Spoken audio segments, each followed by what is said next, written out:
What in the world is this, Jessica? On the dining table, 10 microwave dinners from the convenience store were neatly arranged. Jessica, are you in your right mind? Her mother-in-law, Helen, demanded. I gave you $50.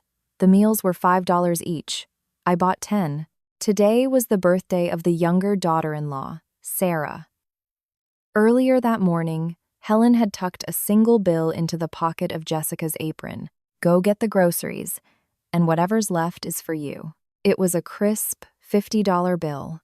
Jessica, who had silently endured her mother-in-law's nagging for 15 years, was different today. I even heated them up so you can eat right away, she said. It was 4:30 inches the morning. Jessica, did you brine the turkey? It was so dry last year. Helen's voice shot out from the living room. For someone just waking up, her voice was sharp and clear. Jessica answered while holding a spatula. Yes, Mother, I'm getting it ready. In the pre-dawn darkness of her in-law's kitchen, the only sounds were the sizzle of oil and the bubbling of stock. The only person standing under the stark kitchen light was the family's elder daughter-in-law, Jessica Davis, now in her 40s. She herself had lost count of how many days she had spent in this kitchen. From the very first day she had married into the family, there hadn't been a single major family event that hadn't passed through her hands. In a corner of the kitchen floor sat a grocery bag Jessica had brought with her in the early morning.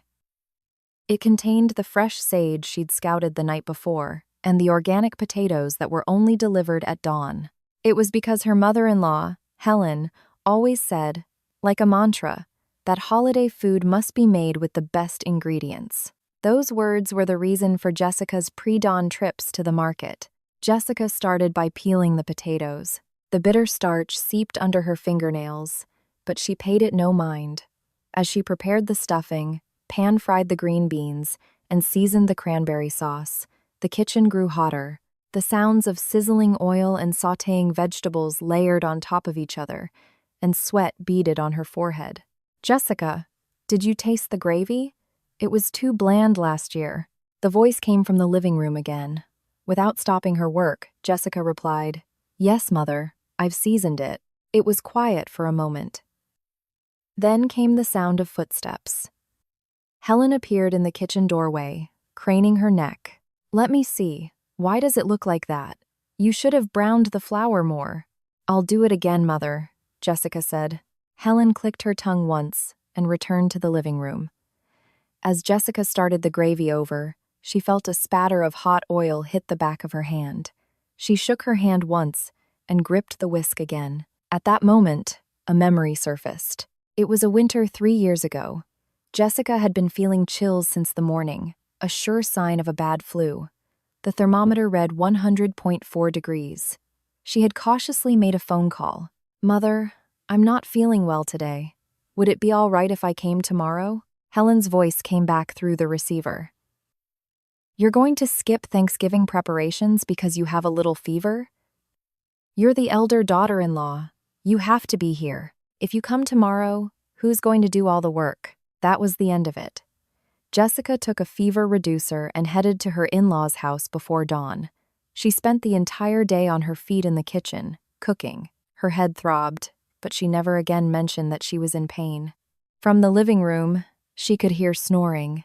It was her husband, Michael. He was sprawled on the sofa, mouth half open, dead to the world. He wasn't a bad person. That was the problem. A few years ago, he had co-signed a disastrous loan for a friend, nearly bankrupting the family. The person who had to clean up the entire mess was Jessica. It was Jessica who had tightened her belt, running around to pay off debts without anyone knowing. And now, that same Michael was snoring on the sofa while his wife, who had left at dawn to prepare a holiday feast, was working. Jessica watched him for a moment through the crack in the kitchen door. Then, wiping her hands on a dish towel, she walked into the living room. She picked up the blanket that had slid to the floor, intending to cover him, but her hands stopped in midair. It was only for a second. Then she gently placed the blanket down and turned away. As the Thanksgiving table was being cleared, Helen tossed a remark toward the kitchen without looking. Jessica, I'll do the dishes. Sarah can't be ruining her hands. Sarah, the family's younger daughter-in-law, was just then placing her new designer handbag on the dining table. "Mother, this is the latest model," she said with a bright smile. Helen's eyes instantly lit up. She picked up the bag with both hands, examining it from every angle. "Oh my, how much was this?" Her voice was an octave higher, a stark contrast to the sharp tone she had used with Jessica just moments before. With that sound at her back, Jessica turned on the faucet. Cold water gushed out over a mountain of greasy dishes. The holiday meal meant twice as many plates as usual. The backs of her hands turned red and raw, but Jessica silently gripped the sponge. Just then, Sarah poked her head into the kitchen. "Jessica, the food was amazing today. It's a good thing you're so good at this kind of thing. This kind of thing." Jessica's hands paused for a moment. Her grip on the sponge tightened. Sarah had already turned back to the living room, chattering. "Mother, look at the design inside this bag, too." Jessica started moving her hands again, washing each dish in the cold water. During the meal, Sarah had picked up a piece of the homemade relish. "This relish is so good," she had declared. When the other relatives nodded in agreement, Sarah smiled slyly and began packing the rest of the relish into containers to take with her. She would probably give it to her friends on her way home, bragging, "My sister-in-law made it. Everyone who tries it asks where they can buy it." From the kitchen, Jessica watched. The words, which may or may not have been a compliment, didn't sit well with her. While clearing the table, Helen's hand slipped as she was moving a stack of plates, and a piece of the good china fell to the floor. The shattering sound filled the room. Helen quickly looked around and then raised her voice. "Jessica, why would you stack the plates like this?" Michael was standing right next to her. He glanced at Jessica for a second but said nothing. He just averted his gaze to the ceiling. Jessica knelt and picked up the porcelain shards with her bare hands. A fragment grazed her fingertip, and a small red bead of blood formed. She dabbed it with a dish towel and stood up. "I'm sorry, Mother." Her voice was low and flat. There was no resentment, no protest. She just got up. It was what she had done for 15 years. One by one, the relatives left, and Jessica remained alone in the kitchen. There was a little rice left in the pot. Jessica scooped it into a small bowl and put a spoonful in her mouth. The rice was cold and hard. After preparing the meal for the entire family, this was always what was left for her. It was always like this. Just then, Michael opened the kitchen door. "You worked hard." Jessica didn't turn around. She stood at the sink for a moment and then said quietly, "The same words for 15 years." Michael started to say something, but closed his mouth. The sound of his footsteps faded away. Jessica looked out the window again. The sun was now high in the sky, and her reflection was faint on the glass. The 25-year-old Jessica who had just gotten married, the 30-year-old Jessica who had headed to her in-laws before dawn with a fever, the 35-year-old Jessica whose back ached from cleaning up her husband's financial mess, they were all there, in that kitchen. Their faces seemed to overlap in the reflection. Jessica stared at them for a long time, then whispered in a very low voice, "How much longer do I have to do this?" It was a statement without a question mark. She wasn't expecting an answer. The words just came out. The fluorescent light in the kitchen flickered faintly, and the water left in the sink slowly grew cold. It was a Thursday morning. Jessica was just finishing the lunch dishes at the sink. She saw the name on her phone screen and paused, then quickly dried her hands on a towel and answered. "Jessica, Sarah's birthday is this Saturday. You know she doesn't really like eating out. I think I'll just have something for her at home." "What should I make, Mother?" "A prime rib roast and a nice cassoulet should be enough, don't you think? Sarah loves those." A prime rib roast and a cassoulet. Jessica was silent for a moment. The prime rib needed to be seasoned and seared perfectly, then roasted slowly at a low temperature to be tender. The cassoulet had more than 10 ingredients, from duck confit and sausage to various vegetables and beans. Helen knew this when she asked for it. "Yes, Mother, I understand." The call ended. Jessica placed her phone on the table and sat down for a moment. Outside the window, tree branches swayed in the wind. After sitting like that for a long while, Jessica slowly got up. On Saturday morning, Jessica stopped by her in-laws' house first. She needed to get money for the groceries from her mother-in-law. Helen was on the sofa watching TV and said a brief, "You're here," as Jessica walked in. As Jessica was about to put on her apron, Helen got up and came over. She stuffed something into Jessica's apron pocket. "Go get the groceries, and whatever's left is for you." Jessica put her hand in the pocket. Her fingers touched a single piece of paper. She pulled it out. It was a crisp $50 bill. Jessica held the bill and looked at Helen. Helen had already turned back and was picking up the TV remote. $50. She was given $50 to prepare a prime rib roast and a cassoulet. Jessica stared down at the bill for a long time. The paper crinkled in her hand. The grocery store was a 10-minute walk from her in-laws' house. Jessica walked the familiar path. It was the same store she had been going to for 15 years. She stopped in front of the butcher counter. There it was, the prime rib roast. She looked at the price tag, then looked again. So many dollars per pound. She mentally added up the cost of the ingredients for the cassoulet: duck confit, sausage, pancetta, porcini mushrooms. As the numbers piled up, the $50 bill in her hand felt lighter and lighter. Jessica stood there for a long time. The butcher asked, "Can I help you with something?" But Jessica couldn't answer. $50 wasn't even enough to buy a decent-sized roast, let alone all the other ingredients for a full feast. She knew that. And Helen knew it, too. It was in that moment that something inside Jessica's head snapped. Quietly. Without a sound, 15 years of accumulated frustration flashed before her eyes. Her hands, waking at 4 a.m. to prepare holiday meals. Herself, nodding silently at every word from her mother-in-law. The days when she would cut her finger on a broken plate and simply say, "I'm sorry." And now, a single $50 bill in her hand. Jessica slowly raised her head. The store was as noisy and bustling as ever. The sounds of cash registers and people talking mingled in the air. Amid the noise, Jessica stood motionless for a long time. Then, without buying a single thing, she walked out of the store. The convenience store was right next to the grocery store. Jessica stood in front of the refrigerated section. Microwave dinners were lined up neatly. They were $5 each. Jessica picked one up, then another, and another, 10 in total. "Buying a lot, huh?" the cashier remarked. "Yes, I guess I am," Jessica replied. Her voice didn't waver. When she arrived back at her in-laws' house, Jessica heated the microwave dinners. As she placed them on the dining table, one by one, she arranged them with an odd sense of precision. She aligned the lids and spaced them evenly. Strangely, her hands weren't shaking. Sarah was the first to arrive. She was carrying a shopping bag from a department store, dressed up for her birthday. She saw the dining table from the living room and stopped in her tracks. "Jessica, what is this?" Helen followed her in and froze at the sight of the table. 10 microwave dinners were lined up neatly.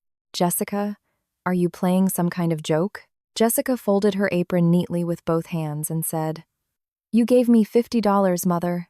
The meals are $5 each. I bought 10. I even heated them up so you can eat right away." Helen's face flushed. "Are you out of your mind? This is what you've prepared for Sarah's birthday?" Just as Sarah raised her voice, asking, "Jessica, are you serious?" The front door opened. It was Michael. He walked in, saw the table, saw Jessica, and then saw his mother. It didn't take long for him to grasp the situation. "Michael, look at your wife. This is how she set the table for Sarah's birthday." Helen shrieked. In response, Michael looked at his mother for a long moment. Then, he slowly opened his mouth. "Mom, that's enough."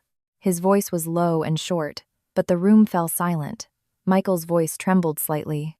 "I'm the one who's wrong. In this house, I've been the most wrong. But Jessica, she's done nothing wrong." While Helen was sputtering, "Michael, you." He walked over to Jessica's side. Jessica calmly placed the folded apron on the table. Their eyes met for a brief second. Michael turned toward the front door first, and Jessica followed. They walked out of the in-laws' house side by side. As they descended the stairs, there was no sound but their footsteps. They could hear Helen's voice from behind, but they didn't stop. The farther down the stairs they went, the more distant the shouting became, and the cool outside air brushed against their faces. Only then did Jessica take a deep breath. It was a breath she had been holding for a very, very long time. They didn't get into the car right away. They stood side by side in the parking lot in front of the apartment building, not really looking at anything in particular. The autumn wind tousled Jessica's hair. In the distance, they could hear children playing, and a television murmured from a window in the next building. The world was carrying on as if nothing had happened. Jessica swept her hair back with her hand and opened the car door.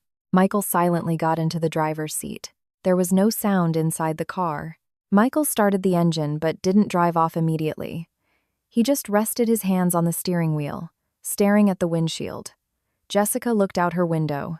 She could see the front door of her in-laws' building. It felt like someone might burst out, but no one did. It was just a closed door. After a long while, Jessica spoke first. "Why did you stand up for me today?" It was more of a thought spoken aloud than a question. Michael lowered his hands from the steering wheel and said simply, "I don't know. I just couldn't watch it anymore." That was it. There was no longer explanation, no grand reason. It was just what it was. Hearing that, Jessica turned her gaze back out the window. She felt something hot well up behind her eyes, but she just blinked it away. Michael slowly pulled the car away from the curb. They were silent for the entire drive home. They didn't even turn on the radio. Whenever they stopped at a red light, Michael would fiddle with the side mirror, and Jessica would stare down at her hands resting on her lap, chapped skin, a small, still healing cut on her fingertip. They were old hands, hands that told the story of what they had done for the past 15 years without needing to count the days. As soon as they got home, Michael's phone rang. He looked at the caller ID and then glanced at Jessica. Jessica said nothing and went into the bedroom. She heard Michael not answer the phone. The vibration buzzed, once, twice, then stopped. A moment later, a text message alert sounded, then silence. Sarah was probably trying to reach him now. Jessica opened a dresser drawer. She took the apron she was holding and folded it in half, then in half again. She didn't crumple it and toss it in. She folded it neatly, slowly, aligning the edges, and placed it inside the drawer before closing it. A soft click sounded. Jessica rested her hand on the handle for a moment, then let it go. The sound felt like a period at the end of a sentence. From the kitchen, she heard the sound of the refrigerator opening and closing, followed by a cabinet, and then the distinct clink of a shot glass. Jessica didn't go out. Michael didn't call for her. Sometime later, when Jessica quietly opened the bedroom door, Michael was sitting alone at the dining table. He was holding a shot glass but not drinking, just sitting there. The bottle of whiskey was half empty. There was no food out. He was just sitting alone at the empty table. Jessica watched him for a moment. She started to say something, but instead, she just took a glass, filled it with water, and placed it next to him. Michael looked up, but Jessica was already turning away. "I pretended not to see a lot of things," Michael's voice came, low and heavy. Jessica stopped walking. "I never said a word to my mother. I saw how hard things were for you, and I just let it go. I thought it was easier that way." Jessica didn't turn around. She just stood there.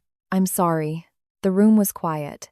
Jessica stood in place for a long time before going back into the bedroom. She hadn't said a word to Michael. But strangely, it didn't feel bad. It felt like the silence held something meaningful. Jessica took out an old notebook from the bedside table.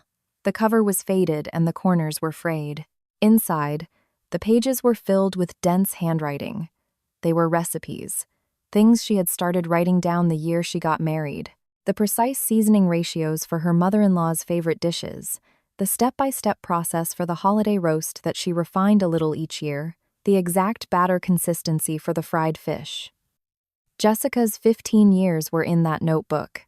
There were crossed-out lines on every page, corrections, and notes in different colored pens. Each page was a snapshot of Jessica on a particular day. Her hand stopped turning the pages when she saw a note scribbled in a corner. It was something she had written in pencil a long time ago. "Someday, I want to do this under my own name." She couldn't even remember when she had written it.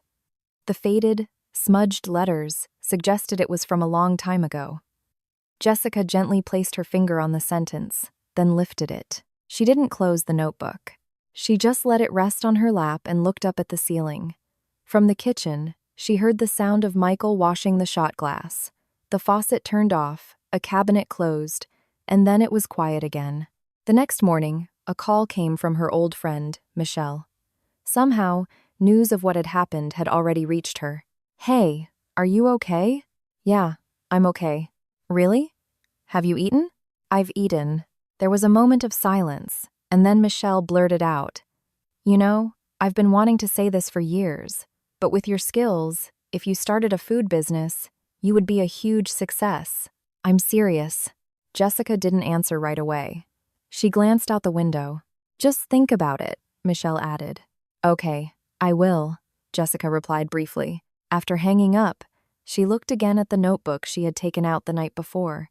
The faded sentence in the corner caught her eye. Though it was just a pencil mark, it seemed clearer and more legible today. That evening, as Michael sat down at the dinner table, he spoke cautiously. "I'm not going to contact my mother for a while, and if there's something you want to do, I'll help you." His words were clumsy.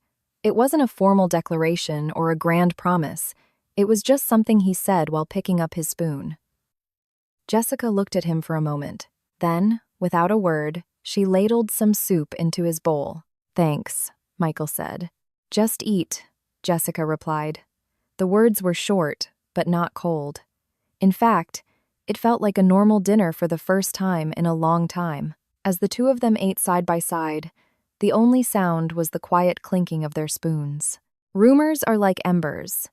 At first, it was just a small spark. About 2 days after the microwave dinner incident, calls started coming in to Helen from her friends. They would start by asking how she was, but the conversation always ended up in the same place. "Oh, Helen, so what happened? Is it true your daughter-in-law served microwave dinners?" Each time Helen took a call, she lowered her voice and closed the living room curtains. "It's nothing. Why is everyone making such a fuss?" she'd say, but the calls would drag on. As soon as one ended, another phone would ring. The reputation she had built over decades was now making the rounds all over town. Public opinion was split.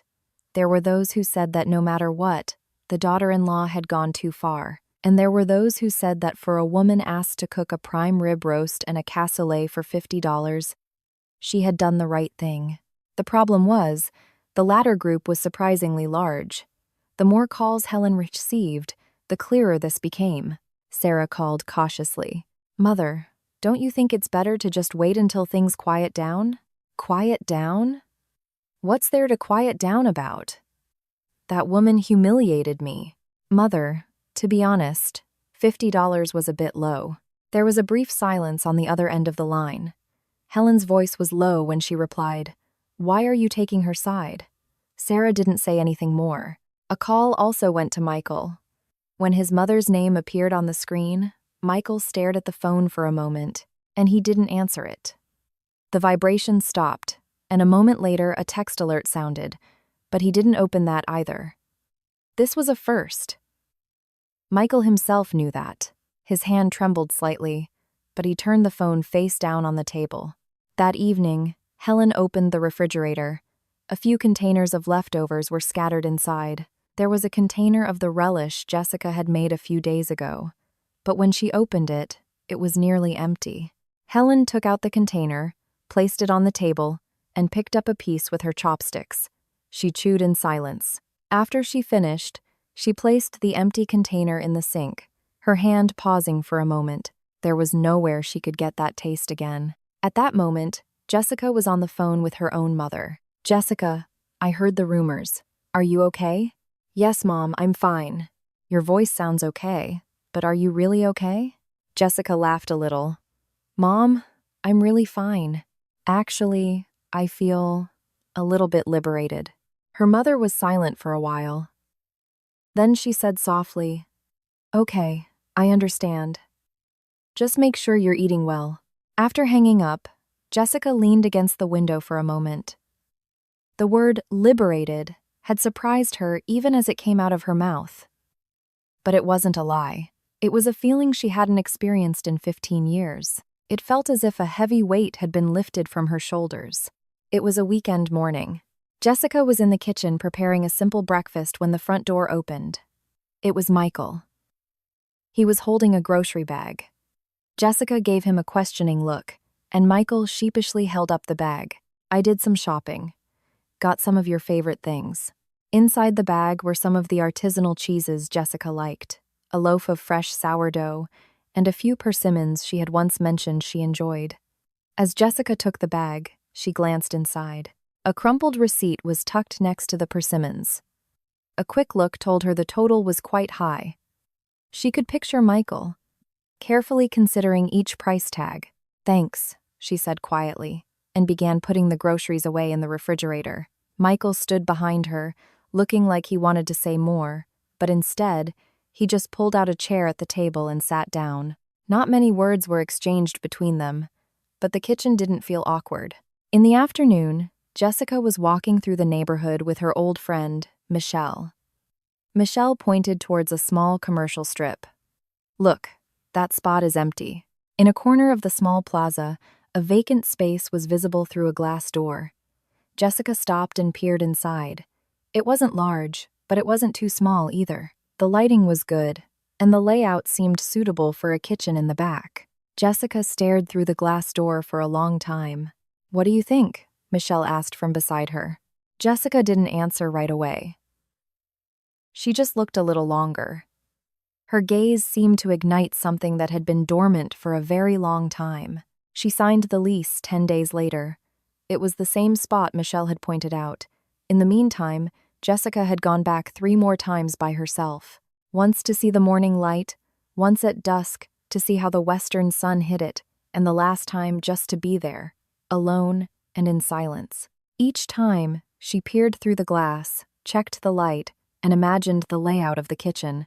The space was small, but strangely, it seemed bigger each time she visited. She could picture where the pots would hang, where the cutting boards would go, how it would look to customers.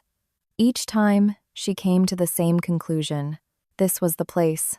When she got home and told Michael, he said, "I'll co-sign the loan." Jessica looked at him for a moment. They both knew better than anyone what the word loan meant in their house. They knew how much they had lost because of that single word. "That's okay," Jessica said. "You don't need to co-sign. Just help me clean." Michael gave an awkward smile and nodded. "Okay, I will." Neither of them said anything more. That was enough. The first day they opened the door to the shop after signing the lease, they came early in the morning.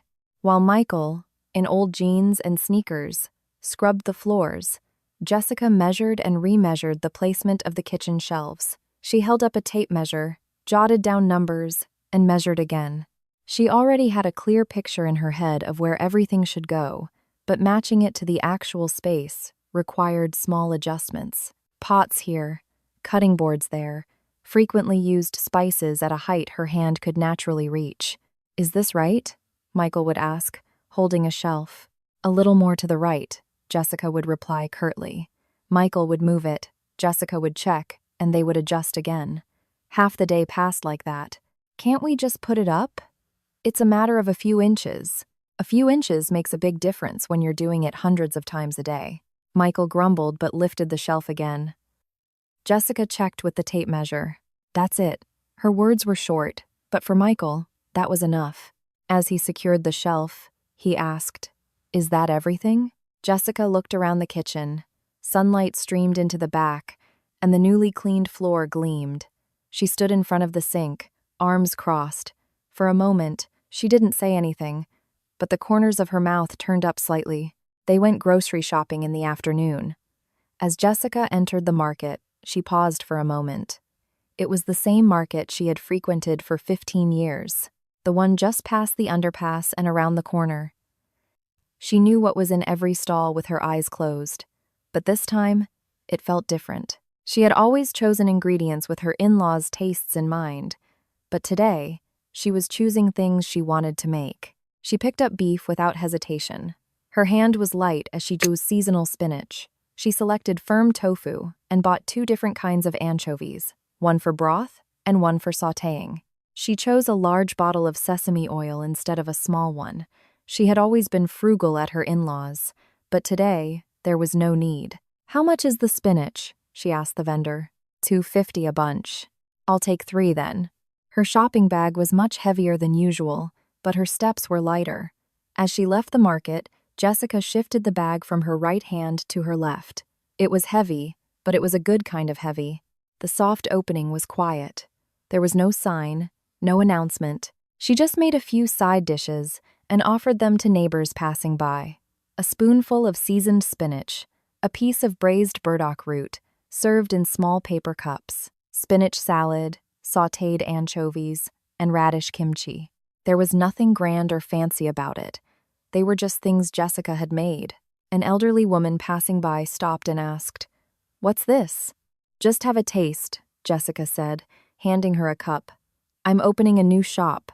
The woman took a bite, chewed for a moment, and then stopped. "Oh, this is delicious. The seasoning is just right." The person next to her held out a hand. The 2 of them stood there for a while, trying different things, and as they were leaving, they asked, "When does this shop open?" "This week," Jessica replied. The 2 women nodded and disappeared down the alley. That was the beginning. In April, the phone calls started. "Is this the person who was giving out side dishes in the alley yesterday? Can I buy some?" The next day, there were 2 calls. The day after that, 3 calls came in before noon. Jessica took out a notebook and started writing down names and contact numbers. She hadn't even officially opened the shop, but she was already getting regular customers. Michelle helped out for a few days, carrying containers, answering the phone, and helping with packaging. One evening, while doing dishes, Michelle said, "Hey, I think this is really going to work." Instead of answering, Jessica started prepping ingredients for the next day. "Hey, did you hear me?" Michelle asked. "I heard you," Jessica replied curtly, placing a block of radish on the cutting board. "It's going to work, right?" Michelle asked again. Jessica said nothing and picked up her knife. That was her answer. Around that time, a familiar face was seen lingering in front of the shop. It was one of Helen's friends, someone Jessica had met a few times at family events. The woman was looking at the displayed side dishes when her eyes met Jessica's. She froze for a moment. "Welcome," Jessica said first. The woman gave an awkward smile. "Oh, I'll take 2 of these," she said, pulling out her wallet. There was no conversation as Jessica rang her up. As the woman took the bag and turned to leave, she muttered, "Looks delicious." "Thank you," Jessica said with a bow. She quietly watched the woman's back disappear down the alley. She had a good idea of where those footsteps were headed, and that was okay. Michael came straight to the shop after work. Still in his suit, he would put on an apron, wash the empty containers, sweep the floor, and organize things for the next day. At first, his hands were clumsy. The way he sealed the containers and tied the bags was different from Jessica's way. "You have to do it like this so the lid doesn't pop open," Jessica would say, and Michael would reply, "Like this?" and try again. When she showed him directly, he would say, "Ah, this is much better," and copy her. Michelle, watching them, once remarked, "Michael, I didn't know you were this handy." "I'm usually better than this," he said. "Since when?" Jessica retorted. The 3 of them shared a laugh. The shop was small, but their laughter echoed loudly. Late at night, after the shop was closed, Jessica would be alone. It was time to prepare the side dishes for the next day. In the quiet kitchen, the only sounds were her knife on the cutting board and the snap of container lids. One night, while blanching spinach, Jessica started humming a tune. The sound had come out unconsciously. She paused for a second, then just kept humming. She didn't even know what song it was. It was just a sound that flowed out of her. Under the fluorescent lights, Jessica's hands moved without rest. It was the same pre-dawn hour she had spent in her in-laws' kitchen, but somehow, it was a completely different night. Jessica didn't bother to figure out where the difference came from. She just knew. The news spread faster than she could have imagined. Jessica officially opened her shop at the beginning of that month. She started without a sign. Just a white piece of paper taped to the inside of the glass door with side dishes for sale, written in marker. At first, even Jessica herself was unsure how it would go. After all, she had spent her entire life in someone else's kitchen, cooking for someone else's palate. But a strange thing happened. She didn't advertise, but people came. At first, it was the elderly neighbors who had tasted her food during the soft open.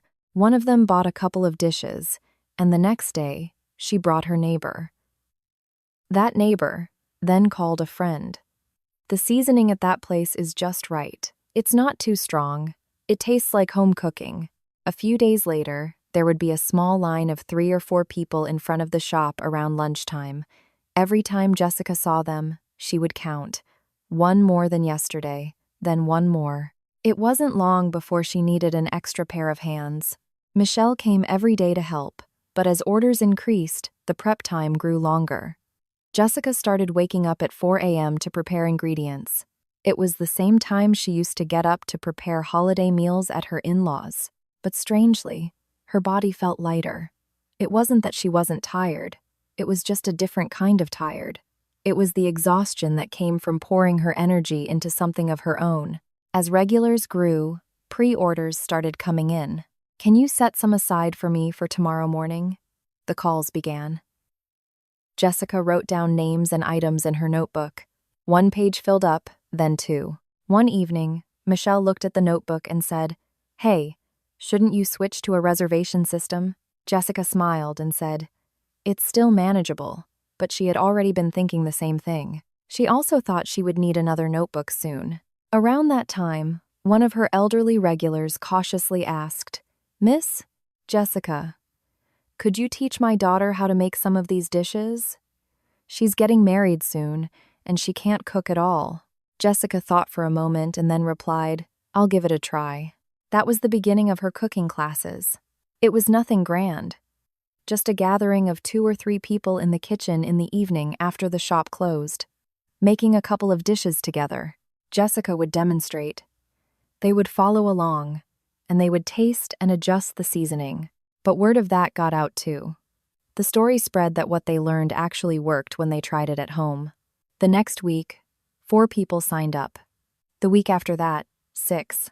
Jessica started looking around her kitchen, wondering how she could fit in another table.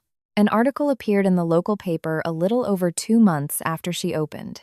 It was a small column that covered neighborhood news. The headline read, "The Neighborhood Side Dish, Shop with a Line Out the Door. All from word of mouth." The photo wasn't large, and the article was only a few lines long, but those few lines traveled farther than she expected. The next morning, the phone rang off the hook. People asking for the location, the business hours, the types of dishes available. Michelle was on the phone until she put the receiver down and said, "My ear hurts." The evening the article came out, Michael came to the shop with the newspaper. He held it in his hand, unfolded it in front of Jessica, and said, "You're in it." Jessica leaned over and read the article. She paused when she saw her name written there. Jessica Davis. In the 15 years she had lived with her in-laws, her name was rarely used. It was usually just Hey or Jessica, and at best, the elder daughter-in-law. But in the newspaper, it was written, Jessica Davis. Next to her name were the words, owner. Jessica slowly stood up straight. Michael folded the newspaper in half and carefully tucked it into his wallet. Jessica was watching, but Michael didn't say anything. His action conveyed more than words ever could. A few days after the article was published, one of Helen's friends appeared in front of the shop again. This time, she wasn't alone. She had brought a neighbor with her. The 2 of them were choosing various items from the display when one of them asked, "Who's the owner here?" When Jessica stepped forward and said, "That would be me," the woman nodded.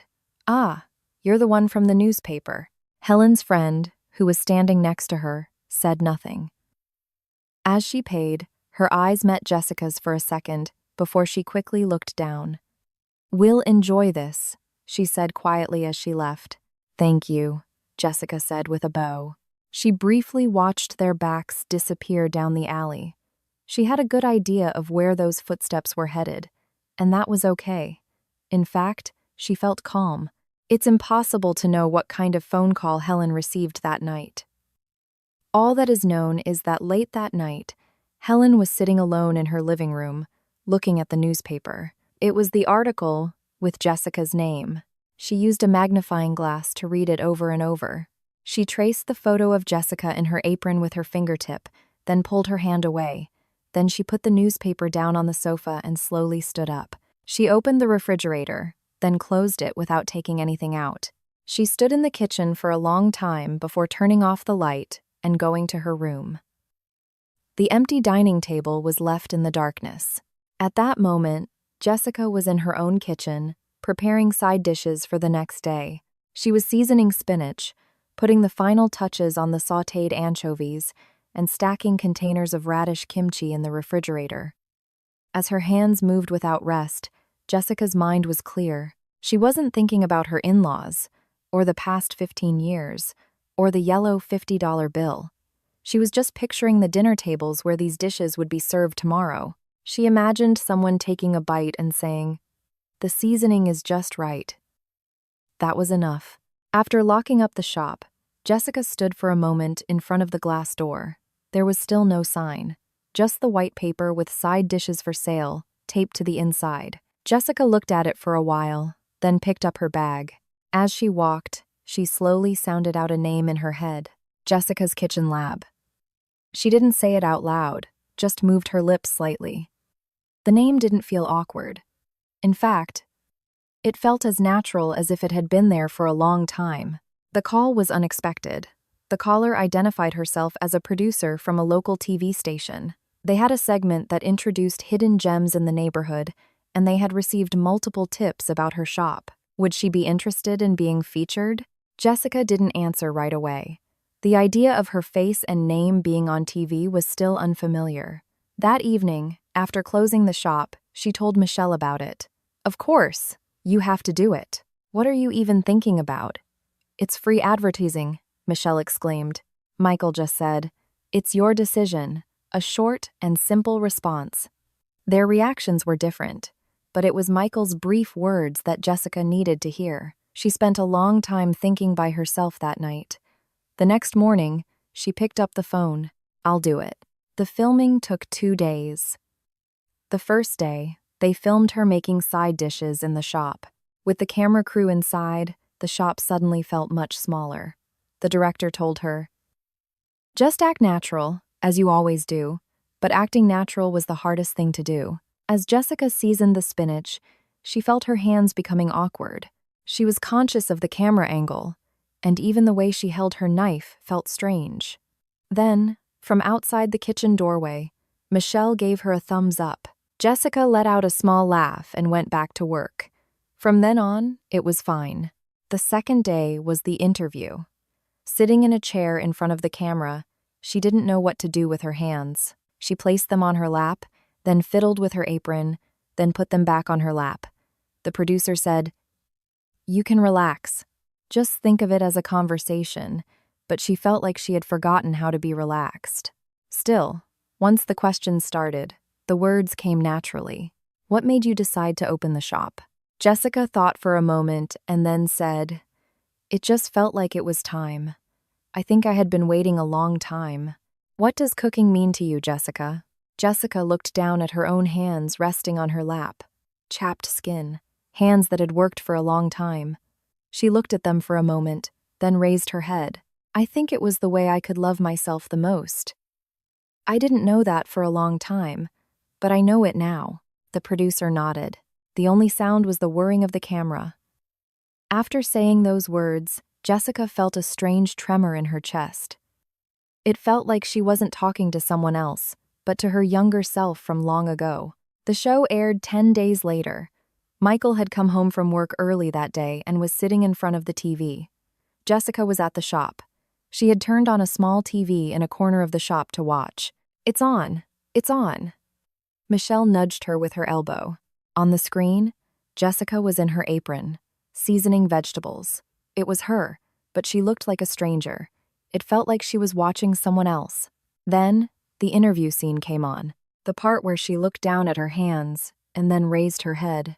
The Jessica on the screen said, "I think it was the way I could love myself the most." Michelle fell silent. Jessica fell silent.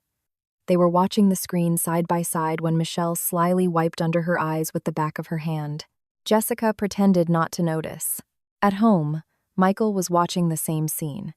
He was sitting on the sofa with his arms crossed, but at the end of the interview, he wiped under his eyes with the back of his hand. He was alone in the living room. On the TV screen, Jessica was smiling. Michael stared at her face for a long time, then put down the remote control. He just sat there for a long while. The morning after the broadcast was different. When Jessica arrived at the shop, there were already 3 people waiting in front of the door, before she had even opened. "I saw you on TV," one person said. "I just got here early," said another. The next day, there were 5 people. By the 4th day, the line stretched out the door. "Shouldn't we be handing out numbers?" Michelle joked, but it was no laughing matter. The side dishes she had prepared were sold out before lunch. That evening, Jessica doubled the amount of ingredients she bought, and she set her alarm an hour earlier. Her elderly regulars now treated the front of the shop like a community center. They would come to buy side dishes, run into a neighbor, and stay to chat for a while. A piece of radish kimchi that Jessica offered as a sample would turn into an impromptu tasting session. "I like it a bit more sour." "No, this is just right. I have to tell my daughter about this place." Listening to them, Jessica would mentally adjust her next batch. The palates of her elderly customers were her most honest report card. It was around that time that Sarah showed up. It was a quiet afternoon after the lunch rush. Jessica was prepping ingredients for the next day when the shop door opened. She looked up and saw Sarah. She was dressed neatly, but her expression was uncertain. She looked around as she entered, and when her eyes met Jessica's, she pressed her lips together firmly. "Jessica." "Oh, Sarah, you're here." Jessica wiped her hands and came out to the counter. Sarah clutched her handbag with both hands and said, "I have something I want to say to you." "Go ahead." "I was wrong about a lot of things. I was always trying to get on Mom's good side, and I never once stood up for you. I knew what was happening, and I pretended not to. I'm sorry." Sarah's voice trembled at the end. Jessica listened to everything she said. She looked at Sarah for a moment. Then, without a word, she walked over to the display case and picked up a container of a side dish. It was a seasoned root vegetable salad. She packaged it carefully and handed it to Sarah with both hands. "Enjoy it." Sarah blinked. She looked like she wanted to say more, but she just took it with both hands. No more words of thanks or apology came out. She just stood there, clutching the bag. Jessica had already turned and was heading back to her prep station. There were no words of forgiveness or reassurance, just a container of a side dish, but it held more meaning than any words could. As Sarah left the shop, she glanced back once. Jessica didn't look up. The call from the publishing house came at the end of that week. They had seen her on TV, they said. They wanted to propose a recipe book. After hanging up, Jessica took out the old notebook from her drawer, the one she had been writing in since she got married. The cover was faded and the corners were frayed. Her hand stopped, turning the pages, when she saw the note scribbled in a corner, the one written in pencil long ago. "Someday, I want to do this under my own name." Jessica gently placed her finger on the sentence, then lifted it. The letters were faded and smudged, but the meaning was clear. And now, it felt like she could write something new next to that sentence. That night, as she was turning off the lights in the shop, Jessica stepped outside and looked up at the sign. It had been installed a few weeks ago. The sign read, "Jessica's Kitchen Lab." The bright light spilled out into the alley. Jessica looked up at the name for a long time. It didn't feel unreal that the person who had stood alone under the fluorescent lights of her in-laws' kitchen every pre-dawn morning had come this far. Rather, it felt completely natural, as if this was how it was always meant to be. Michael was standing beside her. She hadn't noticed him come out. They stood side by side, looking up at the sign. They were silent for a long time. Then Michael said, "It turned out well." Jessica replied briefly, "Yeah, that was enough." A breeze blew from the end of the alley. The light from the sign flickered for a moment, then shone brightly again. The news of a second location spread because of a single notice taped to the window of a local real estate office. Jessica's Kitchen Lab. Second location coming soon. The letters were small, but it was posted in a prominent spot. The day after it was posted, it became the talk of the town. The location happened to be less than a 10-minute walk from the apartment complex where Helen lived. It was unlikely that Helen's friends would stay quiet. The call came on a Thursday morning. It was from a longtime acquaintance. "Helen, I was just passing the real estate office, and I saw a notice. Jessica's Kitchen Lab is opening a second location in our neighborhood." "Did you know?" Helen was silent for a moment. "Yes." "Oh, you didn't tell me. She was on the news and on TV. She's all the rage. My daughter bought some things from the first location and said it was amazing. I haven't had a chance to go yet." "But that's your former daughter-in-law, right? The elder one?" "Yes, that's right." "Oh, well, good for her. That's great." The call ended. Helen put down the receiver and sat on the sofa. Sunlight was streaming through the window. The living room was completely silent. The quiet felt unusually loud today. That afternoon and evening, similar calls came in. The details were slightly different, but they all ended in the same place. "Your former daughter-in-law has hit it big." Each time, Helen would give a short reply and hang up, and she would sit there for a long time. The TV was on, but she couldn't hear what was being said. When evening came, Helen went into the kitchen. She opened the refrigerator door. A few containers of side dishes were scattered inside.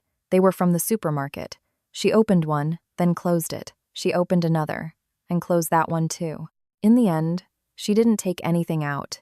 After closing the refrigerator door, Helen stood in front of the sink for a long time. The empty relish container from a few weeks ago flashed in her mind. It was the last of the relish Jessica had made for her. After it was gone, Helen had tried store-bought relish, but it was different. It was hard to pinpoint exactly what was different, but it was. There had been more than one occasion when she had just put down her spoon. The following Saturday, Sarah came to visit. She was carrying a paper bag. "Mother, here. It's from Jessica's Kitchen Lab. Try it." Helen took the bag and said gruffly, "Why did you buy this?" "Just because. I heard it was good." Sarah replied briefly and sat on the sofa. Helen placed the bag on the dining table and stared at it for a long time. Then she took out the containers one by one. A root vegetable salad, sautéed anchovies, and relish. Helen's hand paused for a moment on the relish container. When she opened the lid, a familiar smell wafted out. Helen picked up her chopsticks and took a piece of relish. She put it in her mouth and chewed. She said nothing. "How is it?" Sarah asked from the side, but Helen didn't answer. She just went for a second piece, and a third. She ate in silence, until half the container was gone. Helen put down her chopsticks and stood up. All she said was, "Let's eat." After Sarah left, Helen was cleaning the kitchen by herself. She was washing dishes when her hands suddenly stopped. The only sound was the water rushing from the faucet. An image of Jessica washing dishes in this very kitchen came to her mind. Her back, as she stood alone washing the dishes after a holiday meal. Helen had watched that back from behind but had never once said, "You worked hard." She had just thought it was natural. It was what a daughter-in-law did. Helen turned off the faucet and dried her hands with a towel. Her hands weren't shaking. They just felt heavy. Late that night, a call came from Michael. It had been a long time. "Mom, are you doing okay?" Helen was silent for a moment. Then she replied, "Yes, I'm fine." In the past, she would have raised her voice, asking where he had been and why he hadn't called. But strangely, she couldn't bring herself to do it. "Are you eating well?" "Yes, I am." "How are you feeling?" "I'm fine." A series of short exchanges. It wasn't as warm as before, but it wasn't cold either. As Michael was about to say, "Well, Take care of yourself. And hang up. Helen blurted out. Michael. Yes? Are you two doing well? Michael paused for a second and then replied, Yes, we're doing well. Good. Take care, Helen said and hung up. She held the receiver in her hand for a long time after putting it down. That night, Helen couldn't fall asleep. She stared at the ceiling and tossed and turned. When she closed her eyes, she strangely thought of Jessica's hands, chapped skin, always moving. The hands that prepared holiday meals, washed dishes, picked up shards of broken plates. Helen had never once told those hands that they had worked hard. Not once in 15 years. The thought settled heavily in her chest. It wasn't quite pain, but it was an uncomfortable feeling she couldn't ignore. Helen pulled the blanket up to her chin. She could hear the wind outside. Autumn was deepening. Tomorrow morning, I'll wake up and open the refrigerator alone again. I'll close the door without taking anything out again. With that thought, Helen closed her eyes. Sleep came much later. It was a light, short sleep. It was the morning of the second location's grand opening. People started gathering in front of the shop before the sun came up. By the time Jessica arrived, there were nearly 10 people already in line. They were all wearing thick coats, their hands stuffed in their pockets, their breath plumed in the cold air.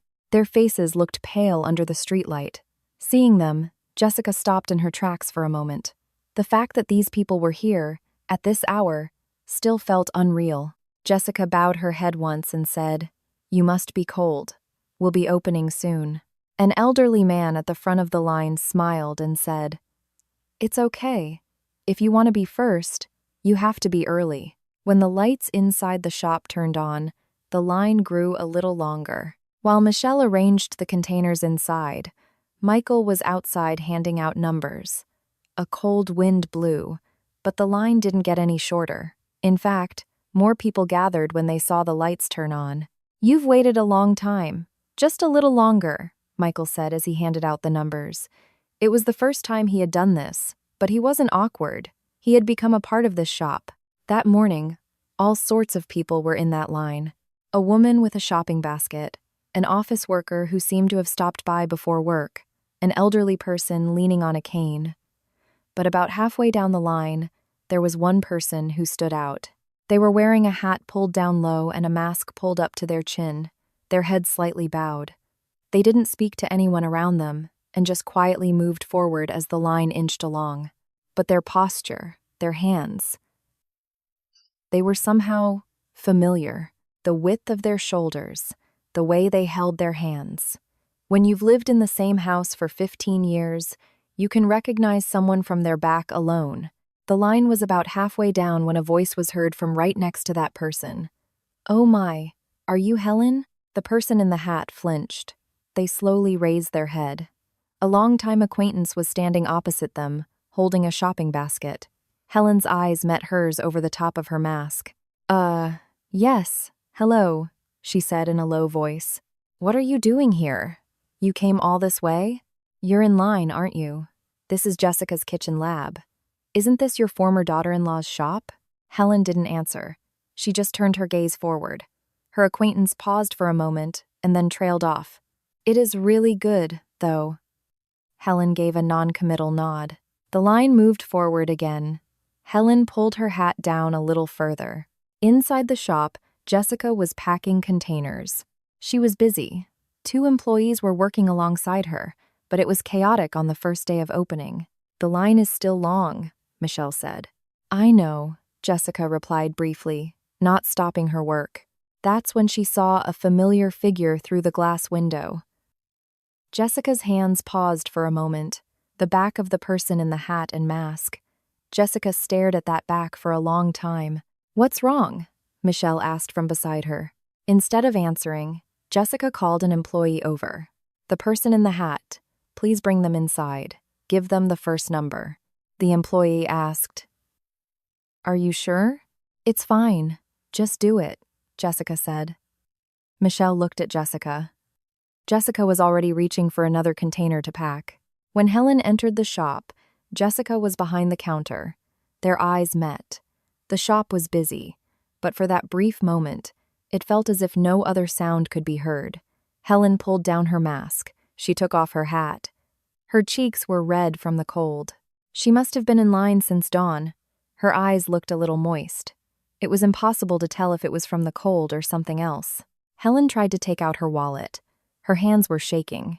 She tried to open the zipper, but her fingers wouldn't cooperate. Jessica spoke quietly. "Mom, it's on the house today." Helen's hand stopped. "No, I'll pay. It's okay. Please, just take it." Helen couldn't say anything more. Jessica was already taking out containers and packing them. The root vegetable salad, the sautéed anchovies, and the relish. She packed each one neatly and placed them in a bag. She folded the top of the bag securely and handed it to her with both hands. As Helen took the bag, she said, "Jessica." It was the name she had used for 15 years, but those 2 syllables were different. Her voice was low and cautious. Jessica looked at Helen. Helen opened her mouth, then closed it again. She looked like she didn't know what to say, or where to begin. It seemed as if 15 years' worth of words were caught somewhere in her throat. The skin under her eyes turned red. Jessica spoke first. "You must have been cold. Eat this while it's warm, Mom." Helen nodded once. There were no more words. She clutched the bag with both hands and turned around. It was her back, walking out of the shop. After the door closed, Jessica watched until that back disappeared down the alley. Helen stopped at the corner of the alley. The smell of relish wafted from the bag. A familiar smell. The tip of her nose tingled. She blinked, and her eyes felt hot. Helen looked up at the sky. The pre-dawn light was fading, and the morning sun was just beginning to rise. In the cold air, she pulled the bag closer to her chest. Her feet slowly started moving. She didn't look back. Inside the shop, Jessica was greeting the next customer. "Welcome," she said, her face bright. It wasn't revenge. It wasn't resentment. It was just Jessica. Jessica, standing here, in this place, under her own name. The article came out early in the morning. It wasn't in a local paper. It was in the National Lifestyle and Business section. The headline read, "From word of mouth to a national chain, the miracle of a neighborhood side dish shop." The photo showed Jessica in her apron, smiling, and holding a container of a side dish. Michael brought the newspaper to the shop. He unfolded it in front of Jessica and said nothing. He just rested his hand on the paper. Jessica read the article slowly. She paused each time her name appeared. After she finished reading, she folded the newspaper and put it in a drawer under the counter. "You can't just put it away," Michael said. "I have to work," Jessica replied. Michael let out a small laugh and picked up an apron. The 2 of them started their day, side by side. The recipe book was published at the end of that month. The publisher sent a box of the first edition. When Jessica first held it in her hand, she stared at the name on the cover for a long time. Jessica Davis's Kitchen Lab. The things she had painstakingly written in her old notebook were now bound like this. The recipes she had started writing the year she got married. The ones she had revised dozens of times to suit her in-laws' tastes, were now out in the world under her name. Jessica turned the pages one by one. The handwriting from her notebook had been transformed into neat, printed text. She ran her fingertips over the letters. She didn't say anything, but she stood there for a long time. The book signing was held at a bookstore. The place was packed. The line stretched outside the store. As Jessica signed each book, she looked up at each person's face. Many of them were middle-aged women whose hands were as rough as hers. One of them handed her the book and said quietly, "I have some things I'm sorry for with my own daughter-in-law." This book made me think a lot. Jessica paused her signing and looked up. The woman's eyes were moist. Instead of words, Jessica just squeezed her hand for a moment after she finished signing. The woman took the book with both hands and turned away. Her shoulders seemed to be shaking a little. "Welcome," Jessica said to the next person. Her voice was a little lower than usual. After the signing was over, Jessica stood for a moment in front of the bookstore. Her book was displayed in the window, Jessica Davis's Kitchen Lab. She looked at it for a long time. The 25-year-old Jessica, who had just gotten married, would never have imagined a day like this, nor on the day a $50 bill was tucked into her apron pocket. Jessica slowly turned away from the display window. Sarah started her own cooking class around that time. She rented a small space and opened it. At first, there were only 3 or 4 students, but as word spread, the classes started to fill up. When Sarah cautiously asked Jessica for a few recipes, Jessica silently photocopied a few pages from her notebook and gave them to her. "Thank you, Jessica," Sarah said. "Teach them well," Jessica replied briefly. After Sarah left, Michelle asked, "You're just giving them to her?" "I gave them because I gave them," Jessica said. That was enough. Michael was now working a small delivery job. It wasn't just for Jessica's shop. He made deliveries all over the neighborhood.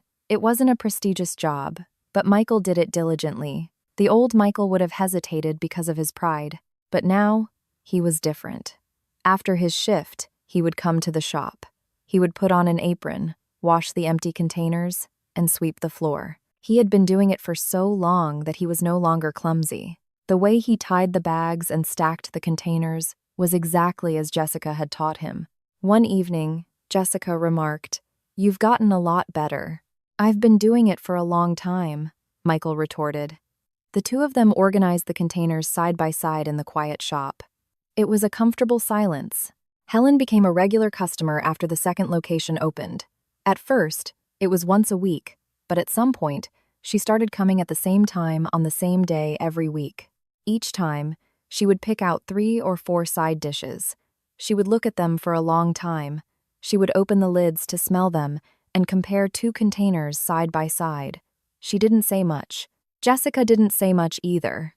It was just welcome and thank you, with an occasional, "It's getting cold out, isn't it?" in between. Still, after paying, Helen always took the receipt. She didn't throw it away. She put it in her wallet. No one ever asked why.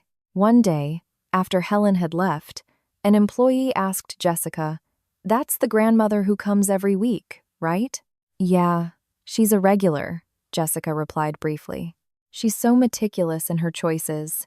She stands there for a long time every time," the employee said. Jessica didn't reply.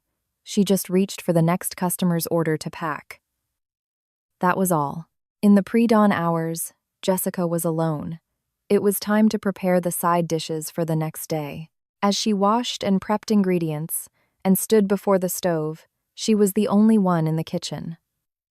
Under the fluorescent lights, the smell of sizzling oil and the sound of bubbling stock filled the air. It was a somehow familiar scene.